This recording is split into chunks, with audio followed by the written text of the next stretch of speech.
benn waxtu ci télévision Futurs Médias dal leen ak jàmm ci xibaaru digg njoloor gi dina bokk ci li ñuy waxtaane dinañ dem ba ca diwaanu Medina Baye wax ci mbiru Bassirou Cissé ñu gën ko xam ci Mohamed mooy xale bu góor bi ngeen di gis rek ca ñu faatoon ko mu fekk baax foofe ca diwaanu États-Unis ñu ne nag dinañ ko jébbal borom tey foofe ca sëggu Medina Baye ci teewaayu ay mbokkam ñu ne nag waajuram bu jigéen teew na fi ànd ak i magam ñoom rek ñëw nañ rek fekke ci li ni mel delloo ci nga xamante ne tamit mooy seen papa ji di Abdoul Aziz Cissé bi nga xam ne jamono ji mu ngi ca l'hôpital rek ñu koy faj gannaaw ay gaañu yoo xam ne rek jële woon na ko ci song bi ñu leen amaloon foofu ca kawoon dinañ wax tamit ci wàllu wér-gu-yaram dem fu soriwul dara Kaolack di Guinguinéo foofee nag ñi nga xam ne rek ñoo yëngu ci wàllu paj mi féete ca district sanitaire ba ñu ngi bëgg rek ñu jàppale leen ci lu aju ci seen plateau technique bu ko defee ñu mën a taxaw ñi nga xam ne ñoo fa tawat ñu ne nag lu toll ci ñetti at a ngi gannaaw rek ba médecin chef ba di sàkku ci kilifa yi ñu taxaw leen lu aju rek ci li nga xam ne mooy jumtuwaay yi ndax ba jamono ji bu ñu amee malade bu leen xaw a sonal dañ leen di yóbbu ci Kaolack te loolu jàpp nañ la rek luñ fi war a mën a jëlee la dinañ wax ci wàllu xëyu ndaw yi ak jamono ji nga xamante ne rek ca diwaanu Jama nekk ca région bu Saint-Louis ñu ne rek lu toll ci fukki junni nit rek ñu ngi ci gox boobu ci commune ba ñoom nag gone yi daanaka mënu ci lu bëri loo xam ne jàpp nañ ci rek gannaaw mbay mi ba tax na rek ñoom sumb nañ yeneen pexe lu ñu duppee taxawu Jama bu ko defee rek ñu xool matuwaay yi nga xam ne rek dinañ ci aw ngir mën na génn ci mbir mi dinañ wax ci wàllu njàng meek njàngale mi ak jafe-jafe yi ñuy nemeeku jamono ji diggante enseignants yi ak ñi nga xam ne rek ñooy gouvernement bu Sénégal ci loolu sax dinañ ci dalal Abdou Fati mooy secrétaire général bu CELS authentique féete tamit ci groupe membre G7 sëñ bi Fati ñu ngi lay nuyu. maa ngi leen di fay. dinañ ñëwaat ci kanam tuuti gën ko yaatal ci biir xibaar yi mbokk yi li mooy ponk yi gën a fës ngeen taaxirlu tuuti ñu yaatal ko.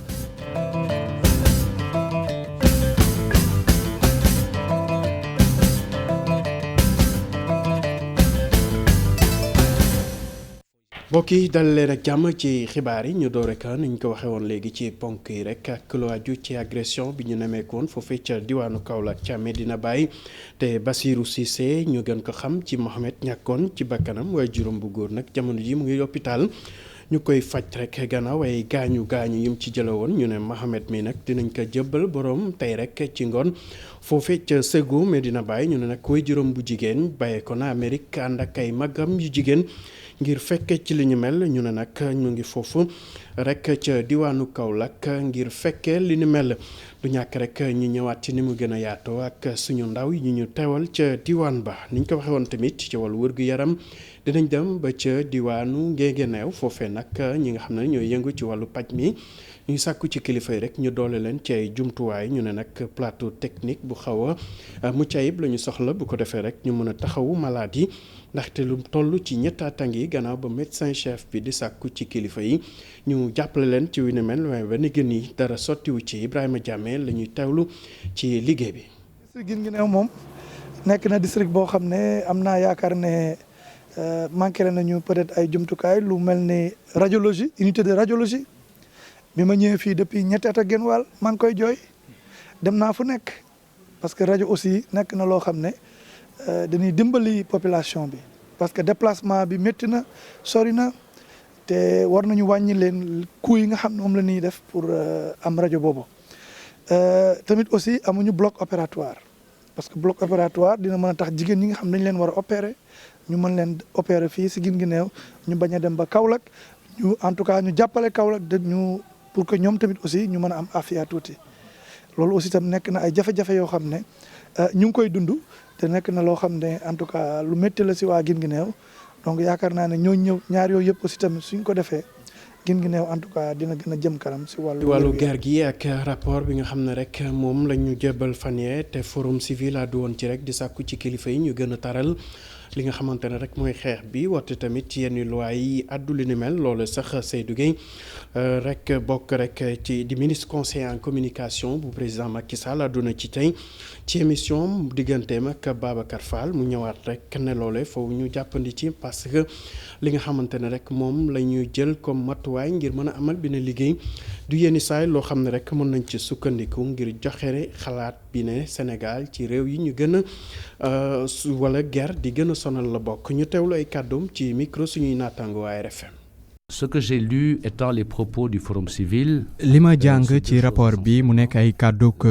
Forum civil mooy ñaari mbir bi ci njëkk Sénégal nekkul élève bu ñu mën a roy ñaareel bi li ko waral mooy ñàkkum engagement ngir wéyal politique xeex guerre loolee dama koy méngale ak li ma dégg ci benn rajo féete ca bitim réew muy ay kàddu Transparency International bi xamle ay limite ñeel boobu lépp rapport jëm ci ñaari mbir ñoom nee nañu amuñu woon opportunité laaj réew yëpp loolee waral sax ñu xamle ni bëgguñu woon taskatu xibaar yi di ko fësal ci seenub xët yéenekaay ci seen doxalin itamit nangu nañ ni am na lu ci matandi lu bëri ndax amuñu woon données wu réew yëpp ñaareel bi mooy bi lépp rapport xaymawul lii di guerre waaye gisin bi nga xamante ni yenn ci ay acteurs yu ñu laaj am nañ ko ci wàllum guerre li objectif ci boobu lépp domaine mooy ñun ba léegi ñu ngi wëyal xeex boobu diggante 2011 ak tey ji Sénégal jóge na ci téeméer ak fukk ak ñaareelu place bi ba ci juróom-benn fukk ak juróom-benneelu place bi waaw xam ngeen ni rapport ku nekk ak ni mu koy jàngatee man damay dem ca fa mu jóge te foofee mu jóge ñoom dañuy woote ñu ànd ci ak tey dama jàpp ni Birahim Seck ci rôlam la nekk dafa bokk ci ñi may tuddee ay acteurs yu yees ñoom nga xam te ni dañu bëgg am benn légitimité loolee waral ñuy revendiquer rôle yu yees yu ñuy am te loolee jàpp naa ni ay jéego la ñeel wàllum démocratie. Et ça, ce sont des évolutions de la démocratie. ñu wax ci xëyu ndaw yi dem ba ca diwaanu Jàmm foofee nag xale yi am na seetlu bi ñu def ñu ne rek nguuru Sénégal dafa mel ni des leen dese fàtte ci yenn programme yi ba tax rek ñu taxawal benn kuréel bu ñuy duppee taxawu Jàmm ñoom li ñu bëgg rek mooy am ci lu ñu jàpp ba mën a suqali seen boobule gox Ousseynou Thiam teewal ñu ci diwaanu Saint-Louis ak li ko wër àndoon ceeg Habib Seck. bootu ci mouvement bi ñu duppee taxawu Jàmm daal nañuy amal ndaje bu ni mel fu nekk la ndaw yu jugee ci commune bile commune bu Jàmm nag ci fukk ak benn ci commune yi nekk ci département bu Dagana bokk na ci commune yi gën a rëy waaye nag la ñu nemmeeku mooy xëyu ndaw yi dafa xaw a taggatémbe tax ñoom sax ñu yëkk ci kàddu jëmale ko ci nguur gi. donc vraiment war nañu mën a gestu commune bi xam ni am na ay jeunes yi nga xamante ni fii ay jeunes porteurs de projet lañu bëgg nañu ci wàllu boo xoolee ci wàllu mbay am na ñoo xam bëgg nañu bay mais dañu am problème financement boo xoolee aussi ci wàllu tailleur am nañ fi ay tailleur yoo xam bëgg nañu liggéey mais am nañu problème financement. mouvement taxawu Jàmm gis ni bu fekkoon ni yenn ci ay programme yu état bi yu ci mel na DER daan nañ koy samp ci gox bi xale yi daañu mën a am xëy ndaxte file lu jëm ci wàllu mbay mi ak lii di sàmm gi lu fi dox la. et pour lancer un appel surtout au gouvernement du Sénégal pour ñu jàppale ñu ba li nga xamante ni moom mooy direction à l'entrepreneuriat ak li nga xamante ni moom mooy ay fonds les partenaires financiers yi nga xamante ni état bi daf leen fi teg pour ñu jàppale ndaw yi ñu ñëw jàppale ndaw yi. conseillers municipaux opérateurs économiques ay ndaw ñëpp ñoo bokkoon ci ndaje bu nu mel ki fi teewaloon maire bi nag daan na ñaan xale yi ñu desiwaat ci mbay mi ndaxte gis na ni loolee mën na xeex lu jëm ci wàllu ñàkkum xëy mi. jour day woo ndaw ñi pour maanaam ñëw jege maire bi li nga xam ne mooy wàllu suuf si pour ñu mun ci bénéficier wu malheureusement am na ñu bari ci ñoom ñoo xam ne loolu dégg nañ ko rek waaye defuñu ko. élevage macha allah fii dox na ci wàllu agriculture maanaam ci wàllu mbay mi dox na ci maraîchage ak yu demee noonu ak mbirum ceeb bi. forum bu ni mel nag daan nañ koy amal ci diwaanu Jàmm fii woo nañu nguur gi mu gën leen a jàppale ndaxte li ñu gis mooy koppar yi nga xamante ni moom la ñu war a dugal ci wàllu mbay mi ak sàmm gi loolee la ñu amul tax nag ñu yëkkati kàddu jëmale ko ci nguur gi ngir mu jàppale leen. Ousseynou Diop cant ak ngërëm ñenn la dañuy del si fii ci Ndakaaru rek wax ci njàng meek njàngale mi ak waxtaan bi doxoon démb diggante G7 bokk rek ci syndicat yi nga xam ne ñoo gën a représentatif ak gouvernement bu Sénégal li ñu ci jublu woon nag mooy fexe ba am ab déggoo ci plateforme bi su ko defee rek grève yi ñu nemeeku fan yi ñu mën ko dàkkal ci loolu sax la ñu fas yéene rek jàkkaarloog suñuy invité tey di Abdou Fati mooy secrétaire général bu CELS authentique bokk tamit ci membre G7 sëñ bi Fati gannaaw bu ñu la nuyoo ana lan la ñu mën a jàpp ci li nga xam ne moo doxoon kum ndaje démb seen diggante maanaam waa G7 ak gouvernement bu Sénégal. wax nga dëgg démb gouvernement du Sénégal daf ñu woo ñu toog juróom-ñaari waxtu. ba mu ñu woowee nag ñun dañu rafetoon njort parce que dañ ne ñëpp gis nañu marche bu rëy bi ñu def Dakar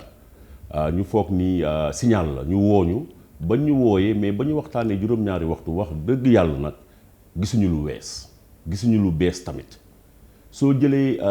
tey fonction publique tey la wàllu gën a aay tarde bi tey la gën a bari nga jël ministère de l'emploi du travail tey la sunu kayit yi depuis juróom-benni at immatriculation PC ak MC kenn defu ko. nga jël ministère des finances càcc mi si sunuy salaire si sunuy rappel tey la wàllu gën a aay nga jël ministère de l'urbanisme coow li la Fafana dëkkee te jëfewul dara. ñu ne woon nag ñun dañuy ñëwoon pour déglu leen ngeen wax ñu am na lu wees dalal xelu jàngalekat yi ndax tamit ñun ñu mën a jekki waxtaan jàngalekat yi jàngale ñu mën a trouver dans le long terme dans le moyen terme ak dans le court terme ay solutions. mais malheureusement bañ si génnee nag wax dëgg yàlla même parents d'élèves yi ñi nga xam ne ay seede lañu muy parents d'élèves yi ak ay COSYDEP ñoom ñëpp fekkee nañ ko joxuñu ñu loo xam ne mën nañ ko teg suñuy loxo yi camarades. moo tax nag vraiment ni ñu koy waxee ci tubaab on est sorti pas du tout satisfait ci rencontre. waaw wax nga ko léegi lu toll ci juróom-ñaari waxtu waxtaan yoo xamante ne yéen a ngi doon jokkalante seen biir mais ci cappaandaw ga amul dara lu ci yees fan la mbir mi bloqué fan ma. waaw mbir mi fa mu bloqué ba ministère des finances à notre surprise tamit ministre bi ñëwul. ba ay représentants mi ñëwee dañ leen laaj lu leer nañ ne leen DMC yi nga xam ne fonctionnaire u Sénégal yëpp a ko bokk app bi weesu na la yan jéego ngeen nar a def wax ñu leer. bañ leen waxee ni également léegi ëpp na ñetti weer ñu ngi leen di wax directeur des impôts dañu toog ak moom mu firiñu si càcc mi am si impôts yi wax ñu leer bañ ne leen tamit ñi nga xam ne da nga leen ameel bor la rappel la. pour ñu fay leen. foog ñu def fukki at ak juróom-ñaar ñu ne leen nag dañuy waxtaan xool naka la ñuy fukki at ak juróom-ñaar yi naka la ñuy xoolee ñi nga xam ne bor bi bu mu weesu fukki at ak juróom-ñaar. waxuñu ñu leer tamit nga jël ministère de l'urbanisme Fafana li mu waxoon ne Ndar 2019 ZAC yi dina leen ko jox Ziguinchor ainsi de suite dara amu si. ñu ñëw di ñu wax ay waxu kasaw di ñu wax ay waxu 100 000 logements ñun 100 000 logements fekkew ñu bañ koy nas 100 000 logements boolew ñu si donc ñun li ñu xam rek mooy depuis 2015 ñoom digg nañu woon dara defuñu ko nga jël ministère de l'emploi ñi nga xam ne ay contractuels lañu ba ñu nekkee contractuel muy PC di MC dañ leen waroon immatriculer li ñu fa jotoon cotiser seen IPRES ñu reverser leen ko depuis juróomi at. Sénégal bu ndaw bii mënuñu leen immatriculer ba mu jeex. waaw et également ministère de l'éducation ñu ne ko foo toll si 6000 abris provisoires yi nga xam ni dañ ko war a résorber joxuñu ñu plan bu leer école yi nga xam ne dañ leen war a également clôturer amul plan bu leer jumtukaayu maître arabe yi juróom benni at ñu ngi toog di xaar ay livres li ñuy nafaree kenn xamul fu mu dugg mënuñu wax lu leer. donc c'est important ñun ñu delluwaat ginnaaw. ñu wax ak suñuy camarades ne woon nañ ñu de wante bañ ñu woowee tamit wax ju baree fa ëpp rek. wante jëf daal néew na fa. waaw xam nga kuy wax négociation yenn saa yi dafa am looy bàyyi am ci loo jàpp keneen ki tamit xaw a dafay jéego maanaam da nga bëgg a wax juróomi at ak léegi amul dara loo xamante ne daal mën nañ ko jàpp ne lu soppeeku la seen nekkin. non ñun loolu mënuñu ko wax xam nga également nit moom loo cuune di nga def dara. soo jëlee ministère par exemple de la fonction publique xam nga ñun yàgg nañu xeex pour suñu avancement yi mu am commission d'avancement léegi wax dëgg yàlla at bu ne day am. wax nañ leen dématérialisation amul def nañu ay coup de poing wante également matewul mais ñu ngi jéem soo jëlee également ministère des finances ñu organiser nañ ko lëndëm yi fa nekkoon léegi c'est organisé. ça moo tax doon gor nag da ngay wax dëgg mooy mënoo xëy rek ne fii kenn deful dara nit sax bu xamul dara mënul def dara. donc par conséquent am na lu ñu def mais néew na am na lu ñu def mais également tuuti na mais ñun li ñu wax nañ ko baral li ñu wax également ñu wax ñu ay date yu leer mais soo toogee ak nit mënoo ko wax date bu leer mënoo ko wax ban horizon mënoo ko wax ban temps mooy yow mauvaise volonté nga ñun waxuñu tout de suite et maintenant mais système de rémunération bi waxuñu tey. nañu jël salaire yëpp mu nekk comme salaire u magistrat yi wala salaire waa impôt wala ñu jël salaire yëpp ñu suufeel ko ba mu nekk salaire waa service d'hygiène dañ ne nañu toog waxtaanee ko xool lan la ñu mën a def léegi lan la ñu mën a def suba lan la ñu mën a def gannaaw suba ñun ñii sax ñun gëmuñu ni peut-être dañu si bénéficier tout de suite et maintenant mais ñu travailler ko dans le temps pour ñii di ñëw pour ñu ëllëg lii bu mu leen rattraper. loolu rek la ñu dañuy laaj ay échéances ay dates ak suivi moom lañ leen laaj mais waxuñu leen tout de suite et maintenant kooku ñàkk xel la ñun ay intellectuels lañu. mais dañu waxul ay dates yu leer waxuñu ay horizons yu précis. moo tax également ñun mënuñ ñëw si ay naxa yu flou. également di si suspendre mot d'ordre. waaw kuy wax tey ci wàllu éducation bi tamit li ñuy sumb rek mooy maanaam am jéego yoo xamante ne dina tax ñu mën a sauver année scolaire bi parce que gis nañ ne rek ñu ngi ci weeru janvier bu ñu duggee ci ay wàllu grève ndax loolu du nasaxal année scolaire bi lan ngeen mën a def tey ngir taxawaay boo xamante ne pour sauver année bi la. waaw barki démb wax nañ leen ko. gis nga soo jëlee ministère de la fonction publique li ñu leen wax leen ñu lu leer xanaa scanner yomb na yàlla inspection bu nekk 45 inspection wu Sénégal yu def ci scanner yu leer nga xam ni ki nekk Saraya Salémata dootul tëj classe am ñëw ba Dakar day jël kayit bi rek indi ko ñu scanner ko envoyé ko mu fonction publique ñu wax ñu. kañ la ñuy mettre en place scanner yi ak kañ la ñuy commencer débuter dématérialisation bi. bi si des ñu leen système de rémunération bi waxtaan nañ si tabax nañ ko nañu toog ñëpp toog fonctionnaire yëpp toog ku si nekk ñu ne lii de mën nañ ko lii mënuñu ko lii tey lañ ko mën lii gannaaw suba lii si fii ñaari at. lii su Sénégal amee jàmm moom rek lañ leen laaj. laaj leen ni également parcelles yi nekk Kantène. yi nekk Dakar yi nekk fépp ñu ne ñu am nañu ay difficultés parce que ay sénégalais ñoo fa nekk ñoo ko occupé wante procédure bi fii la toll ak incha allah app bi dina réglé wu. ñu ne ñu classes yi 6000 classes abri provisoire fii ak 3 ans at bii lii la ñuy réglé at bii di ñëw bii la ñuy réglé beneen at bii lii la ñuy réglé. waaw nañu maître arabe yi wax dëgg yàlla seen jumtukaay yi dañu réglé première étape at bii deuxième étape ñu réglé at bii. mais yooyu yëpp waxuñu ko si ñun moom la ñu bëgg mu leer. ñi fa nekk ay témoins sénégalais yi nekk ay témoins ñu doxal. waaw leneen li ñuy waxtaane mooy ñàkk kaaraange mi ñu nemee ko ci yenn gox yi gis nañ daanaka semaine bi ñaar ci yéen ñoo xam ne dañ leen agressé ba gaañ leen ñu tudd ci ay élèves loolu ban taxawaay ngeen ci fas yéene am ngir jële fi li ni mel. waaw wax nga dëgg ñun nag en tant que syndicat ak jàngalekat commencé nañu jaaxal. daaw rek am na fi agression verbale. benn rappeur xas enseignant yi wax leen lu nekk enseignant yi syndicat yi porté ko plainte yóbbu ko tribunal lu Kolda ñu daan ko mais ñu gis ni loolu doyul jembereng fu ne ba fii Dakar barki démb ñu agressé suñuy camarades mu jaaxal ñu trop mais ñun daal li ñuy wax mooy d'abord dans un premier temps na établissement yi arrimé wu ci législation bi mooy ku ko fi def ñu yóbbu le conseil de discipline daan la ba pare porter la plainte justice dal sa kaw. beneen bi mooy demander chef d'établissement yëpp na ñëpp dellu à l'orthodoxie mooy am rigueur ci njàngale mi am rigueur ci ni ñu doxalee établissement yi xale yi di sol lu leen neex di dugg ci établissement yi di wax lu leen neex ñuy dugg ci établissement yi di yor lu leen neex ñuy dugg ci établissement yi di ñàkk kersa jàngalekat yi ñuy sëgg ça il faudrait que chef d'établissement yi jël seeni responsabilité instaurer rigueur bi war a am ci établissement yi am na ci yenn privé yoo xam ne sañoo ko fa da ngay fay sa xaalis sañoo ko fa lu tax ñun public bi duñ ko def. ba pare également ñu bàyyi masla bi ñu bàyyi raayante bi bàyyi masla bi suuf ku def dara ñu daan la ku deful dara ñu bàyyi la nga jàngale maintenant ñun sunu camarade u Dakar yi metti na leen ba nga xam ni dégg naa sax lundi incha allah ñoom dañuy banque seen loxo surtout ñi nekk moyen secondaire camarade yëpp mettitlu ko maintenant ñun ñëpp dañ ci war a xalaat société bi yëpp. parce que tey société bi day marcher par la tête réseaux sociaux yi ngi fi impact yu bari le monde s'est globalisé. yar bi ci famille yi am na problème. mu ngi impacté wu ci école bi. donc ñun ñëpp wax nañ ko waxtaanee ñun ak parents d'élèves yi ñun ak autorités yi ñu xool yan taxawaay parce que suñuy doom la ñu en tout cas. suñu kër yi la ñu jógee suñuy doom la ñun ci kër yi ñu gën a góorgóorlu ci école yi ñu instaurer rigueur nguur gi également bañ a masla ku def lu defuwul ñu dal sa kaw. waaw wax nga léegi waxtaan wax nga léegi masla ci wàllu négociation yi lay ñëwaat waa UNAPES ñu ngi leen dégg avant-hier ñu ne foofu ñu dugal ci waxtaan yi dox diggante G7 ak nguuru Sénégal waa G20 bëri na tey ñoo xam ne ràññeewuñu G20 G7 loolu balaa ngay ñëw ci interpellation bi ban éclaircissement bu ndaw nga ci mën a indi. waaw peut-être moom loolu moo ko engagé ñu dañu tënkuwu rek ci arrêté bi organiser élection de représentativité yi. dañu toog. nguur gi wooñu ñun 53 organisations yëpp ñu tabax benn arrêté ne nii la ñuy demee élection ñun ñëpp dem élection yàlla def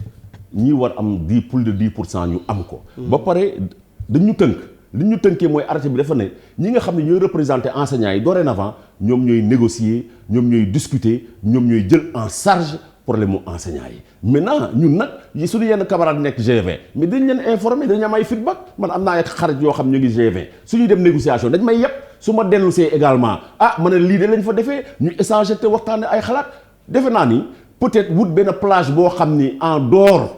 des textes réglementaires di si waxtaanee. après tënk yooyu yëpp gànnaayoo ko dem jàkkaarloo gouvernement bi. moo gën ñuy jalgati textes yi. parce que ay textes moo fi ne assemblée nationale ay textes moo ko tënk dañu def élection ba pare ñu ne waaw am na groupe boo xam ne ñoom ñëpp dañu am défaite Sénégal 300 partis politiques la. mais xoolal assemblée nationale bi partis politiques yi fa nekk matul sax 15. donc suñu ne dañuy jël 300 yëpp ñu regroupé ñu ne ñoom dañ leen di delloo assemblée nationale. loolu tamit problème de cohérence la. donc ñun dañu tënku rek si.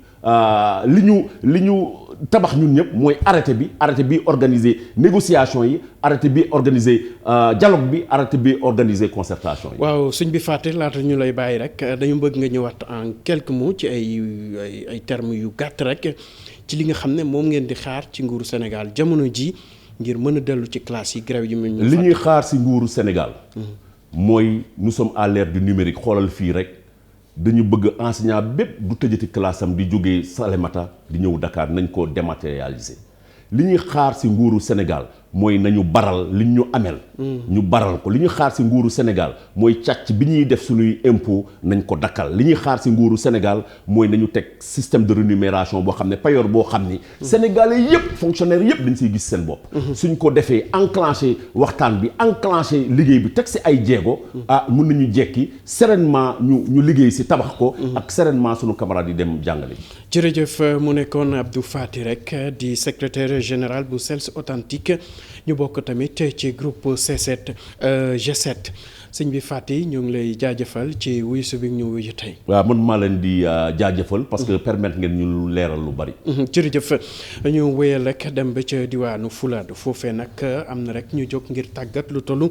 ci ñetti téeméeri ndaw li ñu bëgg rek mooy ñu am ay xarante ci wàllu ni ñuy dawalee engin agricole ni ñuy defaree fruits et légumes ak yeneen métiers yi nga xam ne rek dafa aju ci wàllu maintenance bi ñoom li ñu bëgg rek mooy fexe ba suqali gox ba. jaarale ko ci wàllu mbay mi Abdoulaye Diallo teewal ñu ca diwaan ba. ñàkkum tàggat ya ca ndaw yi mooy lenn ci liy waral ñàkkum xëy gi bari lool ci ndaw yu diwaanu Kolda te mu doon mbir buy tax wàllu tukki jël gaal bari fi lool tàggat ndaw yi ci ay atelier yu artisanat am na solo lool ci xeexum ñàkk tàggat bi mu waral juróom benn téeméer ndaw yu Kolda la ñu tàmbalee tàggat ci ay métiers yu mel ni dawal tracteur dawal ay moto pompe ak lépp lu ñuy àndal ak i defar ay jus de fruits ak yeneen ñam. tekki fii nag ku ko dégg mooy toog tekki sa réew. mais toog tekki sa réew it du lu ñuy wax rek dafa am ay jëf yu mu àndal nag lii da cee bokk ndax xale yi bu fekkee ne dafa am xale yoo xam ne nekkuñu ci école bi nekkuñu ci formation professionnelle bi amuñu benn luñ mën a def ñooñu te nga xam ne dañoo bëgg formation il faut que ñu proposer leen d'autres alternatives en termes de formation li ne dafa bokk ci alternative yooyu parce que bu fekkee xale boo xam ne mënut a dem école xale boo xam ne mënut a dem ci dispositif de formation professionnelle il faut que ñu créer un autre environnement muy taalibe bi muy ko xam ñu wax ci leneen rawatina li nga xamante ne rek moo aju ci wàllu confédération pour la démocratie et le socialisme ñoom nag ñu ngi artu rek ci li nga xamante ne moom la ñu duppee minimiser armée Sénégal maanaam li nga xam ne rek dinañ ko faral di yëkkati jëmale ko ci takk der yi ki nga xamante ne mooy général Mansour Seck nag mu ngi wax rek ñi nga xamante ne moo aju ci wàllu attentat nguuru Sénégal gën a jël matuwaay jaarale ko ca l'armée bi su ko defee rek kenn duñu mën a bett ci lenn dañuy teewlay kàddum ci micro Habib Faye. xare bu bees bu jëkkoon armée conventionnelle la ñu amee woon ñu ne armée mooy def xare ak beneen armée bi ñuy demee 2001 xale yoo xam ne 19 lañu Ben Laden attaqué Amérique ci ñaari boor d'abord ci World Trade Center bi nga xam ne finance économie mondiale yëpp foofu lañ koy diggante foofu lañ koy def beneen bi mooy Pentagone bi nga xam ne la plus grande armée du monde foofu la ne Amérique yi ci dëkk yi yëpp xam ne 200 la ñu dépassé nañ ko li Amérique di défense ci sécurité am c'est plus de la moitié dépassé na xaaj bon nag population bi suñu xeet yi yëpp dañ ci war a bokk ku nekk mën a xam ne am na loo xam ne li nekk na ci seen environnement normalul ñu wax sécurité yi woo leen comme britannique yi anglais yi ni ñuy def.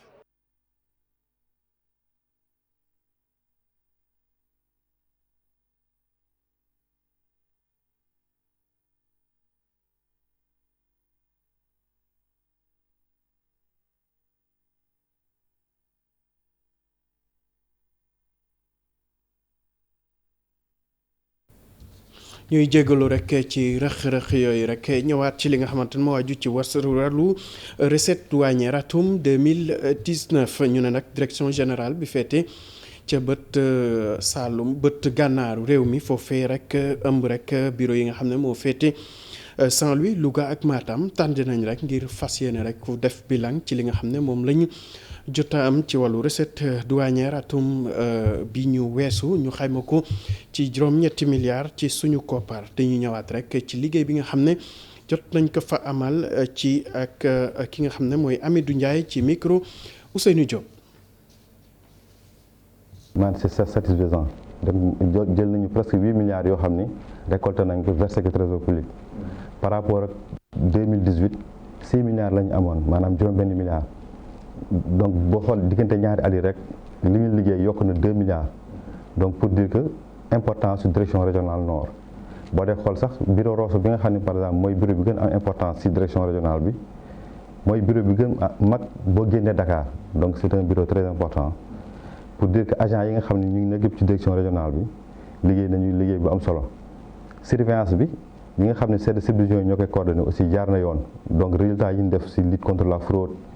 chanvre indien yi ñu jàpp faux médicaments yooyu yëpp wane na ni surveillance bi daf na liggéey nañu liggéey bu baax. ñu ñëw dans les bureaux de douane population Langue de Barbarie li ma leen ñaan de Goxumba jusqu'à Gendar ñu bàyyi fraude bi ñuy dugal ci gaal yi di koy débarquer frauduleusement côté dex gi ay côté Bango yooyu aussi dañ koy def même chose. contrebande ak fraude dafay rey koom-koomu réew.